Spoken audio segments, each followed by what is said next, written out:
د نن پنجشنبې ورځې لنډ دقیق او مهم خبرونه. تیر ماښام د افغانستان اسلامي امارت د ملي دفاع وزارت هوایي ځواکونو له لوري هرات ولایت کې 4 تنه ایراني انجینران او 15 تنه مجاهدین چې د درنې واورې له امله بند پاتې وو د چورلکې پر مټ وژغورل شول. د پکتیکا ولایت اړوند محاکمو د 1401 هجري شمسي کال په درېیمه روبه کې 515 قضایاو په حل و فصل سربیره 381 وثایق اجرا کړي دي.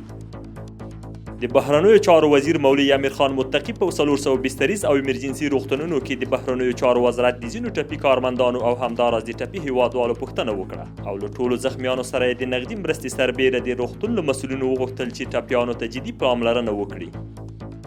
د ټولګټو چارو وزارت وایي د سالنګ لویه لار چې د سختو طوفانونو او د واورې د اورښت له امله تړل شوې وه د سالنګ د ساتنې ریاست له پرله پسې هڅو وروسته د ترافیک پر مخ خلاصه شوه.